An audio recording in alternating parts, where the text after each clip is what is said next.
Wiki. How's it going, Japes True? Friday, good to see you guys. Those words aren't in order, but you can jumble them out and figure it out. It's a quiz.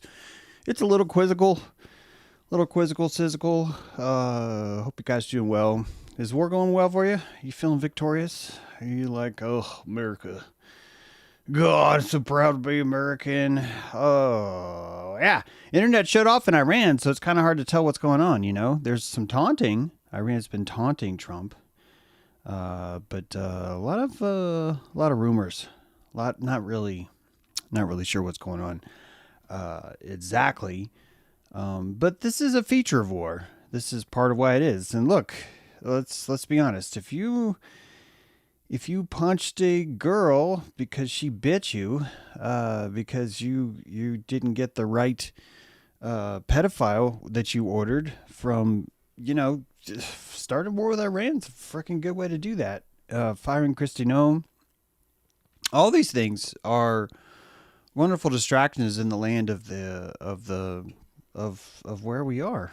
And guys, I don't hold you responsible for your rulers, However, we have to be the ones that suffer the consequences of who we make our snakes in hair. We do. It doesn't mean that you agree with it, but it does mean that we agree for Gaia's behalf to bear the weight of any consequences as you come from that. And man, the petrodollar, that's already, man, that was a lot of stuff. A lot of things we did where we're like, our money's bigger money than your money. And even though we print our own money when you're not looking, and now we print it when you're looking, our money is in charge. And we're going to kill you if you don't believe it. And then we're like, well, it's because we're superior. It's because we're superior. And the hubris, the hubrato of the American way, the youngling,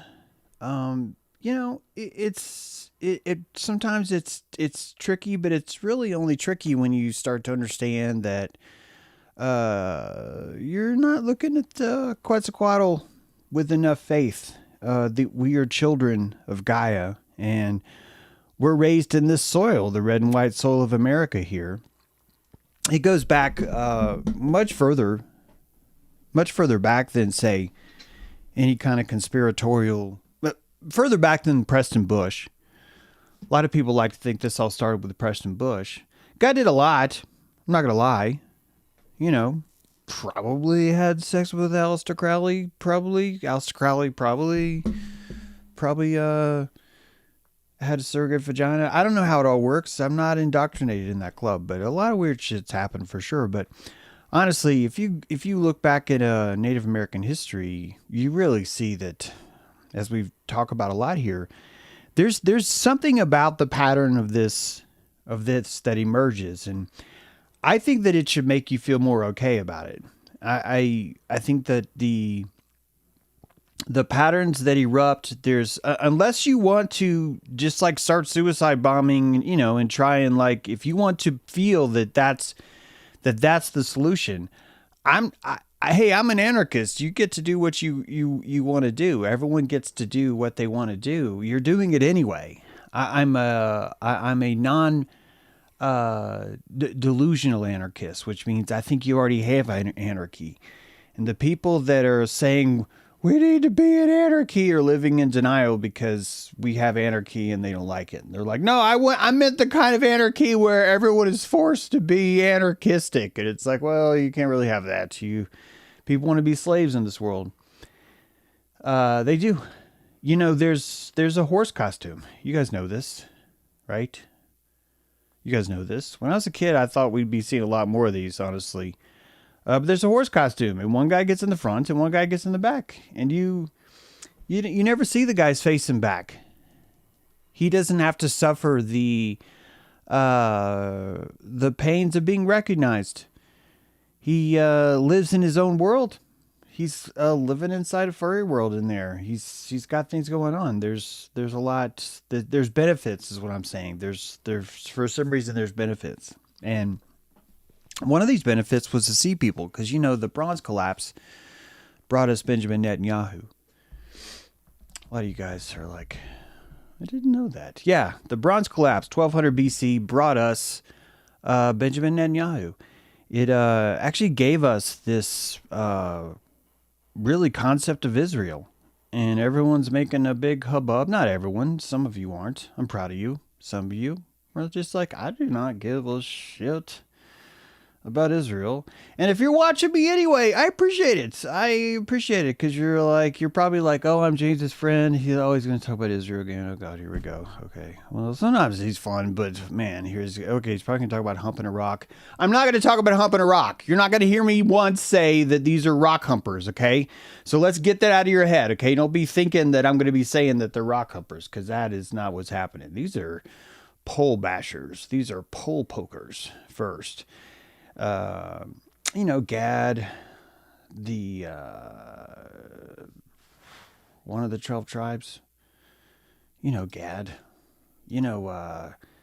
Asher. You've heard of the tribe of Asher, right? Asherah. Asher's symbol is a tree. This is see, I didn't say it's not humping a rock. These guys are humping trees. They're different, okay? One's igneous and the other's organic. So there you go. Your igneous humpers are a very different breed. And the tribes of Israel,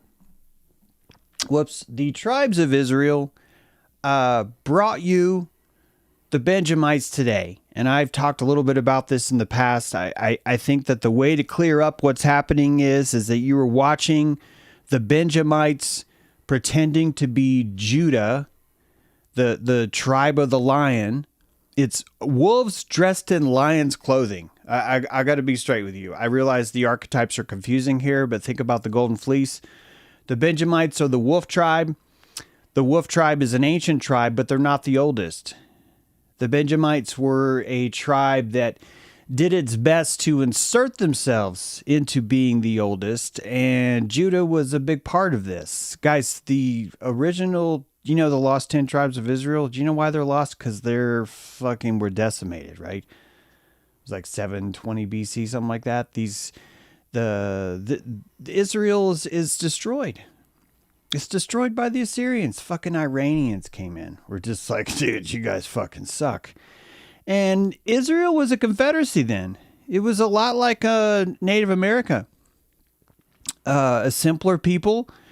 You had coastal Canaanites. You had hill Canaanites. You had the people of the hill and the people of the coast. And, you had the whole East Coast girls are rich, and they were sort of related, but not really. Then you have this Bronze Age collapse, which no one really honestly knows what happened. If you think about the Bible itself, right? Most of this is written from a Bronze Age. We don't have to tell you anything. It's all mythology. Iron Age, everything's all kind of historical records. And you're this collapse between the thing that we call the Bronze Age collapse, if you look at it in a Janesian psychological standpoint, this is the emergence of collective memory. When we start to write things down, and we start to record civilization, let's say 3300 BC, we start to emanate a psychic field of this is what happened. And when you start to put down a psychic field of this is what happens, a lot of people compete to want to be in the record books as the oldest among them. And the Israeli Confederacy was a band of pagans, paganites you might call them, little play on Canaanites and paganites, because these were tribes that did not believe in monotheism. They believed in the patriarchy of each other. They had their focus, their genre. We're a genre tribe. We're the tribe of the blueberries. And anyone who's way into blueberries, you can join the Bugaloos. You can come to us and become a part of our tribe. And you get a little certificate, and there's a gold star attached to it. And you're just like, holy shit, I'm a Bugaloo. What do you know? What did I have to do? And the early psyche really gets off on this. Oh my God, I'm a Bugaloo. Look at this. Hey, are you a Bugaloo? You're not a Bugaloo. Well, you better put up your dukes, boy, because we're going to be having a fight. And you end up with a cultural cohesion because you have people who are able to relate to people. So next time you're humping the tree, next time your ancestor has come down from the hills of Canaanite, because you're like, hey, let's go to the beach and hump some trees because there's not a lot else to do. You go down there and all you guys are kind of have something in common. You're the tribe of Asher. We're the tribe of the tree humpers. That's what we were. The Asherah pole was really important to us. And along with this was this tribe of rock humpers too. It's not just, guys, all of us have humped rocks equally. I just think it's important just to understand that. You got a lot of angst. You're teenagers. You know what teenagers do. We're psychological teenagers. We do things like this.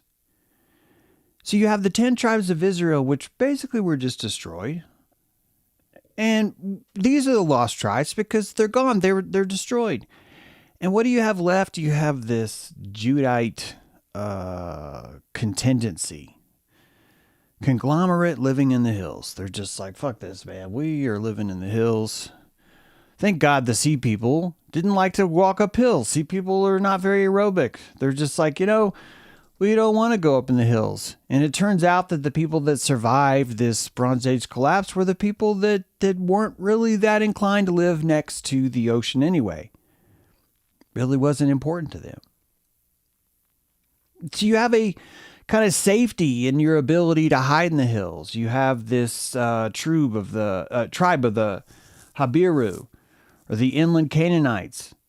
You've got the people of the Shazus, and then we talk about here a lot, this weird wandering tribe of slaves that comes into Egypt that says, hey man, what do you mean you don't want to be our master anymore? And you've got a Pharaoh that's like, you guys, you're slaves, you suck. You guys are not very good at slaves. And they're like, what do you mean we're not good at slaves? We're great slaves. And the Pharaoh's like, I don't want you guys. You're rebellious as fuck. You steal stuff. You're stealing our ideas. You're recreating our entire religion and you're calling it your own. And they're like, no, we're not. It's like, well, what's in the ark? None of your business. None of your beeswax. It's a joke about bugaloos. But this you have this tribe of Shazu that ends up leaving Egypt and steals the very foundations of the religion itself. It starts carrying around an ark full of some bones. These are our bones. Our bones are better than your bones. And you end up a schism, but it's a schism with a fetish. The people of Shazu were combined with, let's say, the Levites, another tribe of Israel. What were the Levites? These were the dudes that were living in the Egyptian temples, managing the entire religious ceremony of Egypt itself, understanding some of the deepest secrets of Egypt itself, and they're like, fuck Pharaoh. We will steal these secrets. We will take them to the wilderness, and we will find a way to build a temple. And where will we go? We will go to the hills. We will hide in the hills. And we will erase all history of Egypt from our books, except for the bad parts, of course. There will be no pyramids written in the Bible. Not a single one. They will not be written there for the same reason why you may or may not be aware that the 12 tribes of Israel were destroyed by 2 tribes of Israel. And that the 2 tribes of Israel that destroyed the 12 tribes of Israel ended up hiding inside their dead carcass until modern day. Benjamin Netanyahu is not his real name. You probably know that. There's a couple different names. Forgive me for not even knowing it right now. It's a couple different names. I've shown you some video where he's been speaking about the perils of Israel, and this is not his real name. He adopted the name Benjamin for a very specific reason. This is the wolf tribe. And this wolf tribe is the wildest of the wildlings. The rebels that used the dead carcass of anyone that had honor among them to hide inside of their skin and pretend to be something that they're not. You would adopt the name in order to do this. You would change your name from Drumpf to Trump. You would go to Hollywood and say, my name is now Emilio Estevez. It's all of the different things that you do to incorporate yourself into your skin have been practiced by experts that have been doing this since the House of David. Since 850 BC, you basically had 2 pinnacles of civilization, Jerusalem and Samaria. And were it not for the destruction of Samaria, Jerusalem would not have grown, and would it not have been for the Holocaust of the area, and would it not been for a certain group of rebels to hide in the village while everyone else is being slaughtered, and then declare themselves the heroes, the survivors of this whole thing, that you would even end up with what we call Jerusalem today. The entire thing is built on a lie on top of a lie. And this is just a historical fact. This is not a bashing of Christianity. It sure as fuck isn't a bashing of Judaism. Because I'll tell you, the thing that I really respect about the Jews is that they write down their own pedophilia. They write their shit down. They're like, well, then we did this. And then we did this. And then we did this. And now you're watching what's happening in Gaza, and you're watching America. You're watching people like, hey, we can genocide too. And then we end up killing over 200 schoolgirls in Iran. And now we're Gazans too. We're Benjamites too. And watching the Ashkenazi being shifted, a 19th, 20th century excuse for a new revolution of evilness that had emerged. Meanwhile, this same group that have said we will never, ever, ever, ever capitulate, that we will always choose the wolf, that we will always choose the Lupercalius, that we are the eternal outlaw rock humpers and we will never leave, and that kind of salt is required if you're going to take over the world, or at least give it a good go. Because honestly, if you look at what's happening in the world, it is everyone versus Israel. And this is a key component to Israel itself. Most religious scholars, whether it be in the Mishram, all the way back to the Talmud, are going to tell you things, specifically that the only thing that truly keeps our people together is strife from outsiders. And that as early as Rome were like, we will not have dinner with you, O Roman soldier. We will not succumb to lowering or debasing ourselves to you in order to share a meal with you, has been probably built into Judah. The time when Leah is giving birth to all the tribes of Israel, but Rebecca is the favorite. She's the sexy one.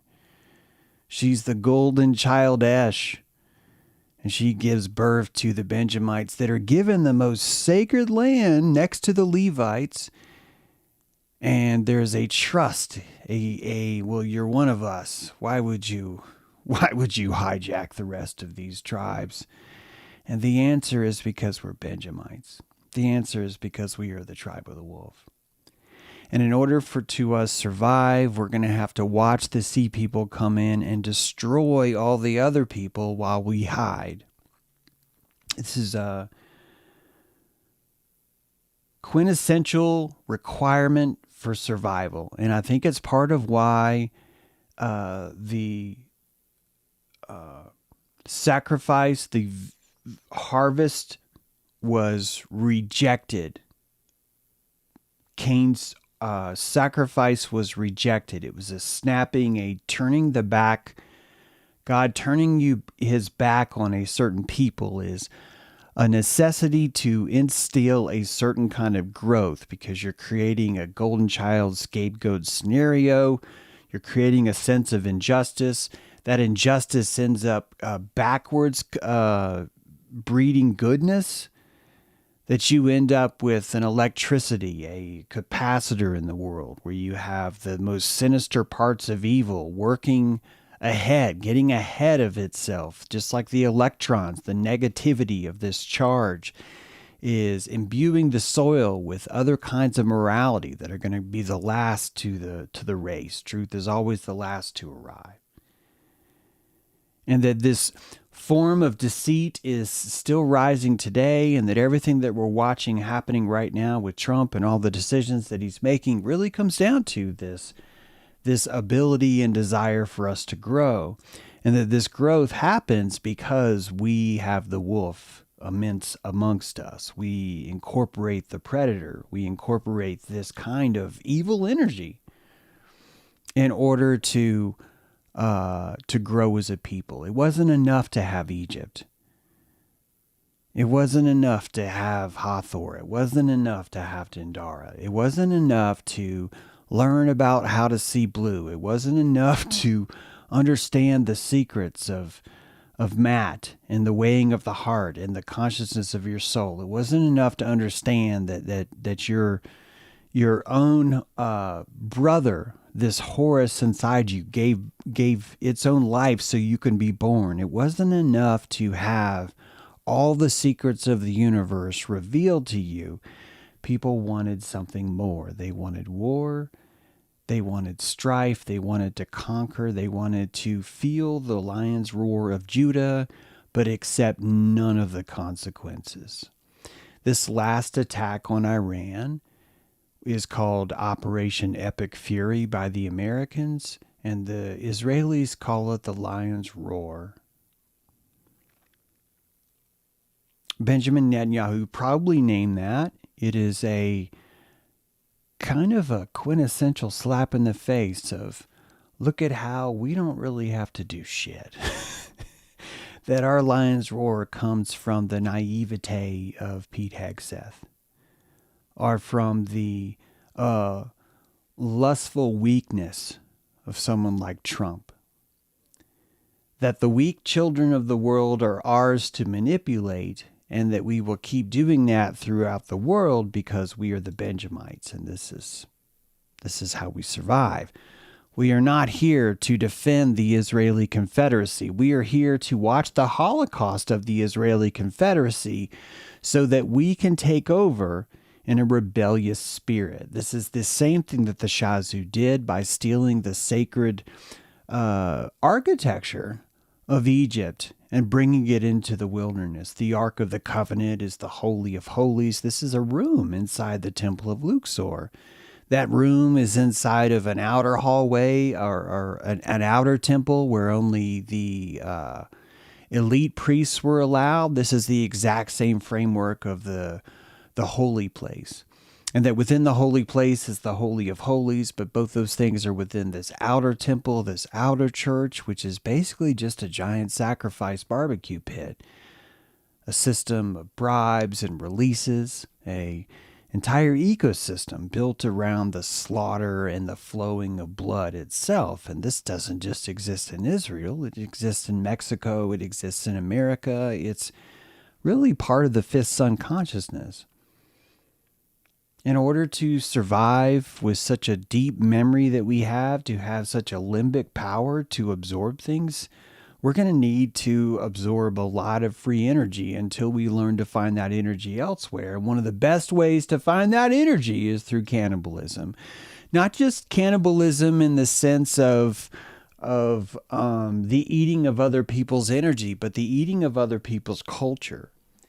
You see, when you are trying to develop a cosmology that's more powerful than others, you're going to latch on to the oldest stories in the world. Romulus and Remus were not even the first kings of Rome. There was a strange story about two families, and one of them eating the entrails of a sacrificed bull and the other not doing it. That this dichotomy of a mutual sacrifice of two groups, one eating the entrails, one not eating the entrails, would sort of satisfy the balance, the pax deus of these gods, long before we even had kings.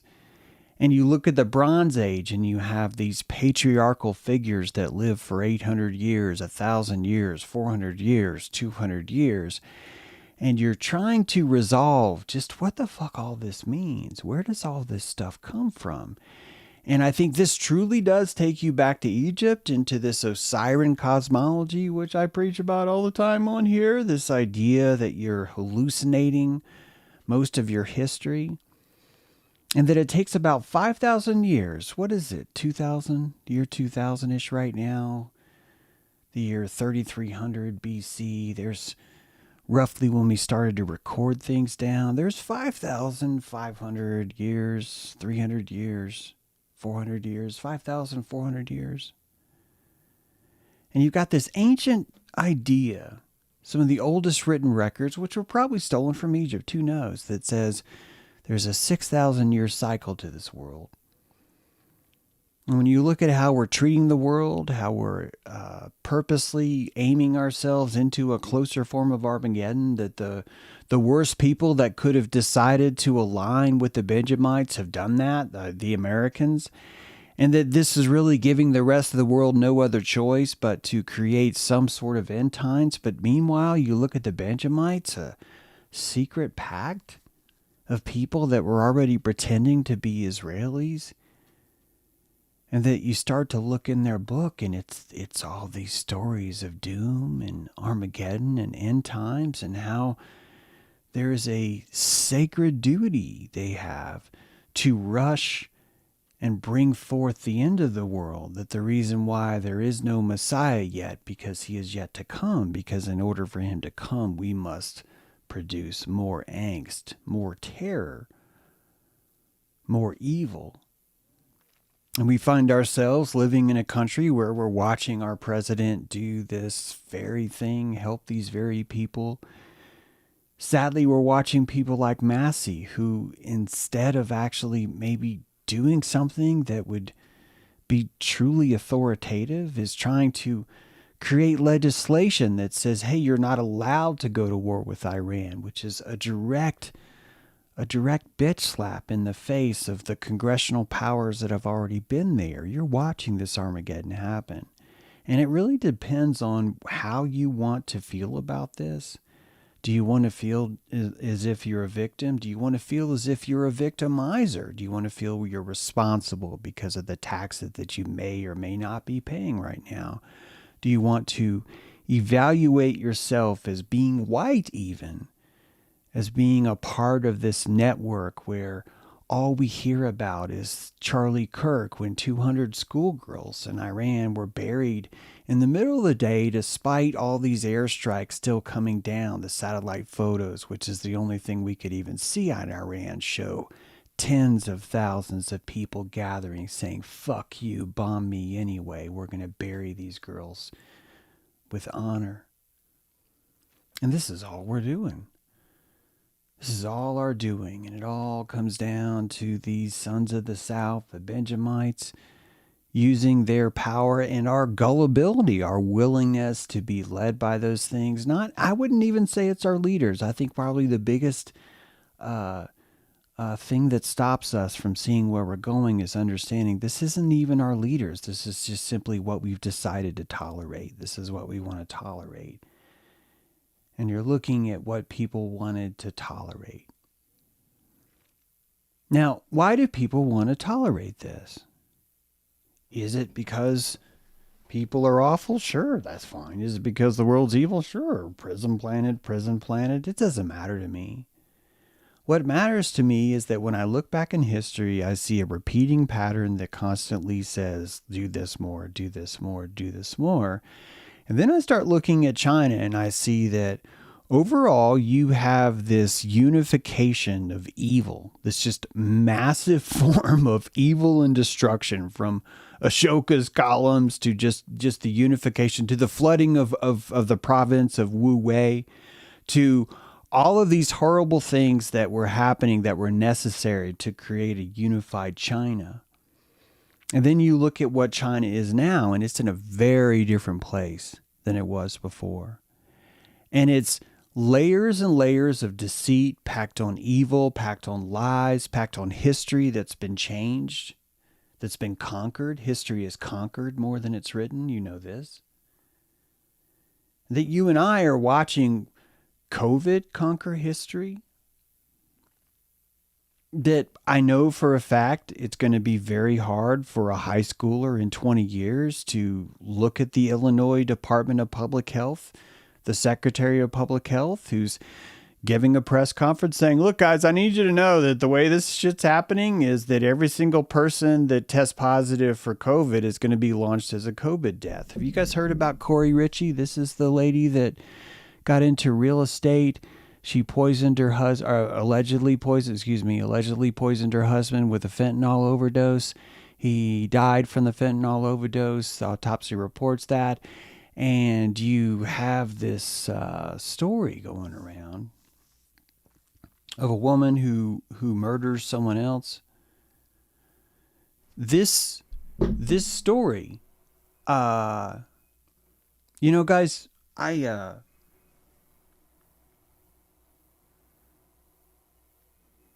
I cannot remember what the fuck I was going to say. This story is directly related to what we're talking about, though.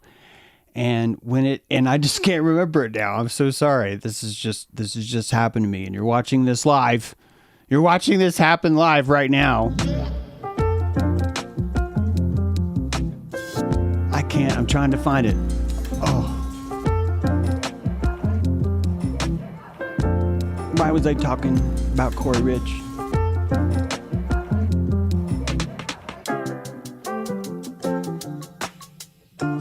Trying to find it, guys. I'm trying to reach. It's under the couch, the remote. It's deep under there.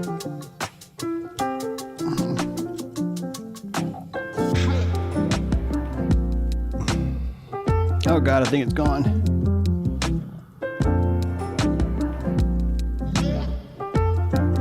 Oh God, I think it's gone.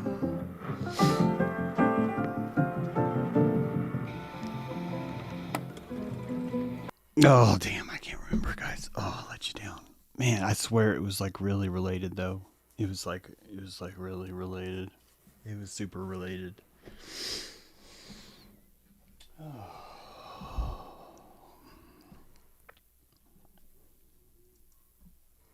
I keep thinking it's gonna come back. And if you love something, you gotta set it free. What was his middle name? I don't know what that means. Damn. Man, I was flowing there. I don't know where I was. You guys okay? Everybody all right? Everybody good? Everybody good? Hey, we got dojo today at noon, and yeah, so you know, we got stuff like that happens. Retrace your steps. What did you have for breakfast? Yeah, I haven't had breakfast yet. I try not to have breakfast, but now that I'm streaming at 11 a.m. because I think I maybe do a little burping during the show. So yeah, I got that. But that's a good retrace my steps. I don't know. If we retrace our steps, we're got to go all the way back to Egypt and Benjamites. I don't know how Benjamites is related to Corey Rich. Honestly, James, I'm curious. I think I should watch my own show just to figure it out. It's like, why? Where was he going with that? Where was he? It was right there though. It was very clearly there. It really was. It really was. Let's get back to this idea, though. I'm just going to try and move on. This idea that we're watching all these things happen is can be very difficult. The eye is a wound, and it bleeds to see, and many don't have the blood to shed to see what's happening. And part of the thing that creates a safety net around what's happening is the hideousness of it all. I think this is part of the magic of the Benjamite tribes of Netanyahu. It's part of the magic of their magic is that the more grotesque and hideous it is, the harder it will be for people to accept that it's actually happening. And since people will not be accepting that it's actually happening, they're going to just simply be stunned. And it is during that period of stunning or destruction or holocaust of a place where the Benjamites make their best move, where they are able to do what's the most profitable to succeed. And should that bother you? Yeah, sure, it should totally bother you. But it's as old as history itself that these things have been happening for not even pre-Israeli stuff. And when you think about the idea of, here's where it gets worse. The oldest cult in the world has aligned themselves with some of the oldest stories of the world and said these are ours. And one of those stories is that the world is only 6,000 years old, which means the world will end after 6,000 years. This is not a prophecy that requires the world to participate. In order for Israel to fall, the Bronze Age collapse had to occur. The Sea People had to come in and just basically mangle the place. Complete devastation of cultural memory itself, a reset itself. And during that reset, there's a lot that those who were willing to endure the reset will be the ones who survive. And this is very Benjamite. This is a very Benjamitic standpoint, which is that we will remain in the worst places for as long as we can because that's how we win. And the more evil and destruction that's around us, the more we are actually able to endure because we've been enduring this turning of God's back on us for the longest. It is our strength. And so you end up constantly breeding, looking for more situations where you can have God turn your back on you. And one of the most popular ways of doing that would be to bringing more people into your temple, bringing more people under your wing. And then you start to look at the writings of Josephus.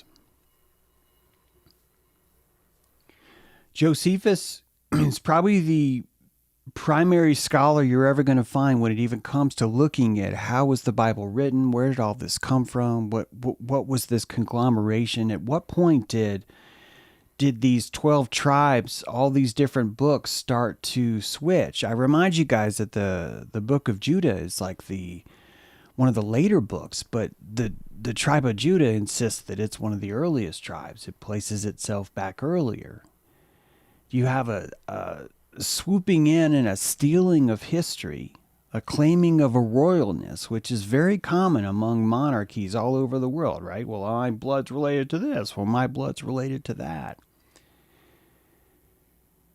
This same kind of deadly mentality creates the end of the world, even though the world itself doesn't end, simply because you have a bunch of people focused on a centralized belief.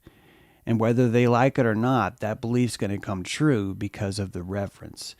There's enough collective reverence in Christian nationalism. Isn't Christian nationalism itself just a movement of benjamitism to watch the fall, the decline of America, the slipping into more wars, the degrading of every form of office itself? And that this is a profitable ceremony where Christian nationalists would be able to come in and install their religion into the church itself. But this is not a religion of hope or of growth. It's a religion of revenge. It's a religion of the entire world is made up of evil, as Erica Kirk tells you. A system of retribution. And that during this fall, during this decline, the ones that have been implementing or instrumenting the decline the longest will be the ones that will come out on top, that will do the best, right?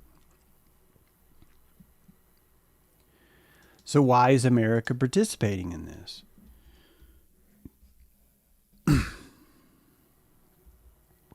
Why? Is it because we're flawed? Sure. Is it because we're naive? Sure. Is it because we're weak? Sure. Is it because it's necessary? I think that we've reached a point where it is necessary. I think it's been necessary for a while, honestly. I think since Cambodia it's been necessary. And that we've just been avoiding what's necessary. We've been avoiding our own Pied Piper. And as long as we continue to avoid that, or as long as we refuse to really fully step up here and do something about it, we're just gonna slowly move towards it. And we're gonna rely on people like Massey and God bless him, but the Ron Paul, to still pay taxes, to still go along with everything, despite all the illegal wars, to simply introduce new legislation that says, hey, but this time you're not going to pass a law. This time you're not going to do this. This time you're not going to do that. There's a necessary destruction that happens in any kind of renovation. And maybe you could look at it like that. Maybe you could look at the time frame and see that if people do not uncouple themselves from the Benjamites and stop calling them Jews, because the Benjamites working through the skin of Judah creates Jews, and that those were the 2 southern tribes, not the 10 lost tribes, that then magically became 12 tribes after the 2 tribes that didn't leave said, you lost your city, now come back. Well, now it's under our rules. This is our religion now. We're running the show here. And this is why Benjamin Netanyahu had to change his name. He's running this shit. It's the big show. So the cult's here. It's been here. Everyone knows it's here. And it's necessary for us to watch our own people undergo the same kind of stuff that, honestly, the Aztecs watched when they watched other people bring people up the pyramid. You're looking at culture, actively participating in this. And unless you want to destroy culture itself, you got to have faith in it. Who wants to do that, man?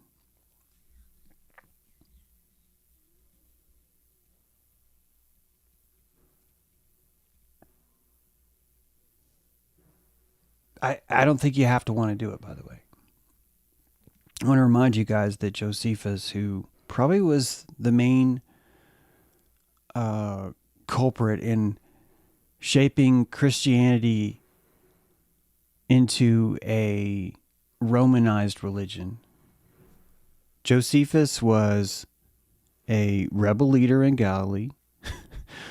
Romans were attacking one of the most sacred valleys of the land. He was placed in charge as a general because he was a rich kid, Trustafarian. He didn't want to fight. He already loved Rome. He ends up having to hide in a foxhole with his own rebel leaders. Inside the foxhole, he notices that his rebel leaders are actually fanatics. They fucking believe this stuff. They actually believe in their people. They actually believe in their land of Galilee. And they say, well, shit, Romans are coming. If they capture us, they'll defile us. So we have to kill ourselves. We need to sign a suicide pact. And everyone agrees. Josephus is like, yeah, okay, sure. Okay, and then they're like, well, we should all draw straws. And Josephus says, well, since I'm in charge, I'll be the one that picks the straws. And they're like, okay. And then they do that. And then what do you know? Josephus draws the shortest straw. Josephus is the one that has to kill himself. But meanwhile, he's going to help kill everyone else. This is Jim Jones. Romans come. They find the cave he's hiding in. They open the cave wall. It's a bunch of dead people. Only guy comes out is Josephus. You know who tells the story, by the way? It's not the Romans. The Romans didn't tell you this. Josephus told you this. Josephus told you this.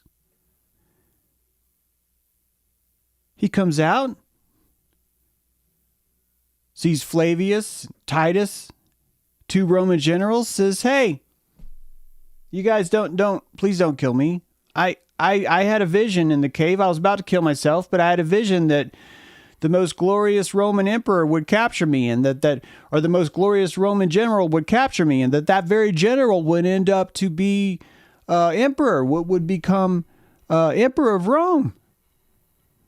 And this is the oldest story in the book back then. Remember we talked about Sybil? Remember we talked about Hercules?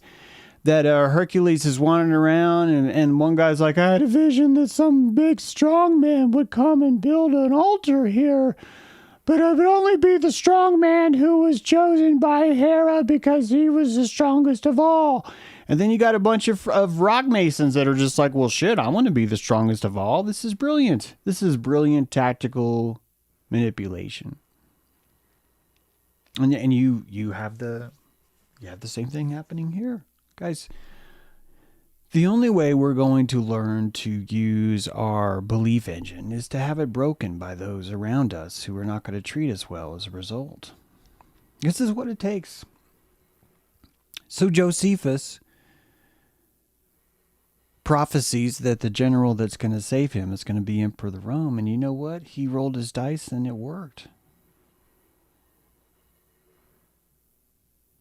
So now with Emperor of Rome, Josephus is writing the history of the Jewish people according to how Rome wanted to see it.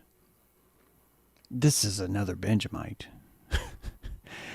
And the entire time, anyone reading this stuff is able to see through the lines, to see what's really going on here, what's really happening. And that's only like 1% of the population. And that today, that 1% of the population is maybe like 11%, maybe 6%, right? The aperture's opening, but it takes a while. It's going to take a lot more abuse. It's going to take a lot more people being, I shouldn't have believed Trump.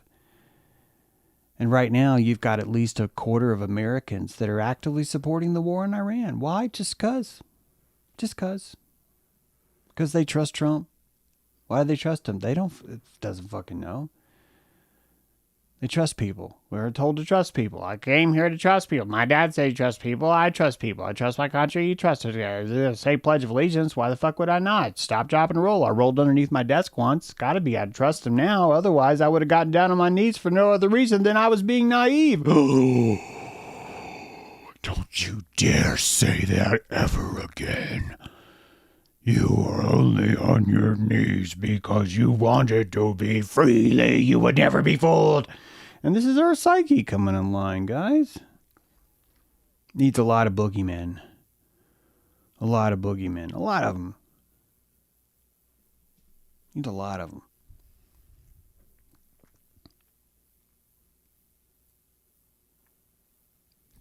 Ain't nobody got time for that. That's right. I thought the oldest story was God picked a woman to bear a demigod. I think the oldest story. Well, I don't. I don't need to win a who's got the oldest story contest. I think Kronos is probably the oldest story. That's just my take.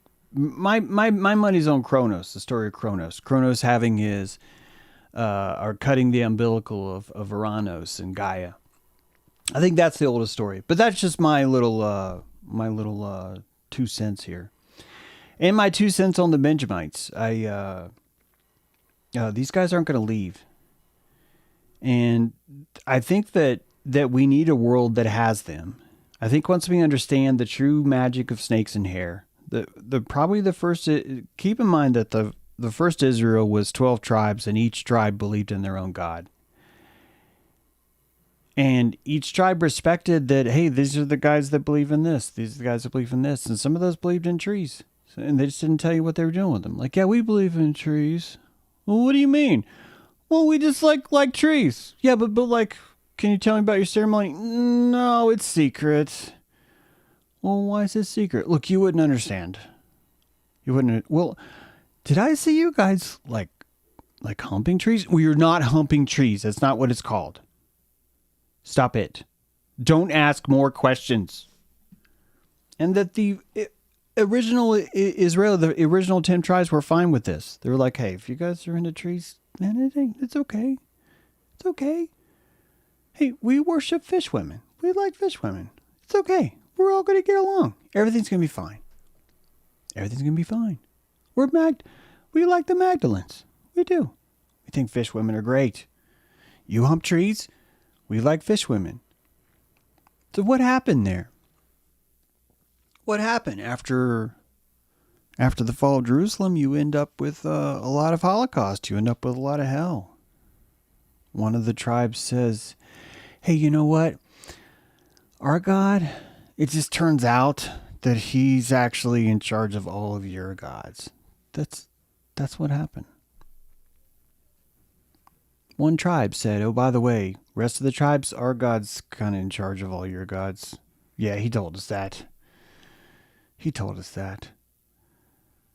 And then you start to really understand that all early Jew really meant is, which one of us is going to have an easier time believing in our God on a field where everyone else is competing?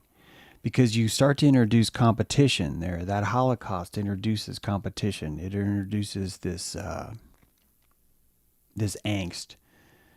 And that vibration spreads. Man, it perturbates. It is highly addictive. And you end up losing your head. You end up just living day to day, trying to survive, trying to do what you can. And so here we are at war with Iran.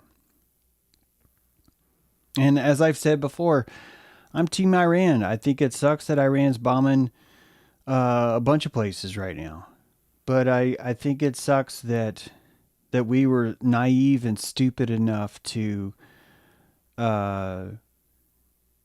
just collectively be okay with the pedophile being in charge of all of our laws. A guy that's 34 times convicted of felony. A guy that's admitted guilt to sexual assault with a female. A guy that has 34 felons for trying to cover up an affair with a prostitute named Stormy Daniels. Like a guy that couldn't even run his own casino. A guy that had to be bailed out by the Benjamites. And that because we're too proud to admit that we would be this naive, we're going to go to fucking war with Iran. And a bunch of weaklings calling themselves Marines, calling themselves generals, are going to sit in a room and watch a Fox News host who has a handkerchief with red, white, and blue on it tell that he's their boss now. Did you guys hear Pete Hegseth's press release the other day where he's like, in Iran, you need to know this. We're going to be watching you 24 hours a day. We're going to be flying over your skies. There's nothing you could do about it. It sounds like a a rapist who's like texting his ex-girlfriend saying, I'm gonna fucking rule you. I'm gonna come over there. Every time you see me, you open the door. I'm gonna be outside. And there's nothing you can fucking do about it because I work for the cops. Because the cops are mine now. That is modern year 2026 America. In the world, most powerful, quote, quote, what we call the most powerful nation in the world, which is not, obviously. If it was the most powerful nation in the world, none of this would be fucking happening. If it was the most powerful nation in the world, Cambodia would say, hey, you guys stole our landmines. You came in with your secret technology and you unburied our landmines with your crazy UFO drones. You stole our landmines. We wanted those. It made our kids feel alive going out in the field knowing that they could step on a 60-year-old fucking ordinance because America still hasn't come to clean up from its last fucking war. Man, that'd be badass. Think if you were on that team. It's like, yeah, we're going over to Cambodia. They're going to fucking shoot at us, by the way. We're going to go over to Cambodia while they're shooting at us. We're going to be coming over their fields while they're shooting at us, using our LiDAR to detect ordnance in the ground. And then when we found where we think is an ordnance, while they're shooting at us, we're going to use our bulletproof helicopters to storm down and our robot drones, and we're going to pull out the landmine while they're shooting at us. And we're going to detonate it over the ocean. Like that's fucking badass. That would be holy shit. I'd be like, thank you for your fucking service, dude. Hey, you! Thank you for your service. That was awesome. What'd you fucking do? Holy shit. What'd you do? And then imagine the guy that we see under the bridge who lost his arm, hoping for someone to buy him some Mad Dog 2020. You'd be like, here's your fucking Mad Dog 2020, dude. Hey, dude, you lost your arm pulling mines out of Cambodia. Come live in my backyard. Yeah, you'll do weird shit there, but that's the price I'll pay because I'm an American too, and I want you to do weird, fucked up shit in my backyard while you live in a tool shed because I know that Donald Trump's not going to be able to helping you, but I want to help you because I fucking thank you for your service. Thank you so much for your fucking service. This is a first world country. This would be, holy fuck. I'd be like voting again. You guys would be watching me. I'd be like, hey, did you guys vote today? Did you guys vote today? What do you mean you didn't vote? It's your responsibility to vote. How can you not vote? Join us for Dojo. We'll see you soon. Thanks for watching, Dave True.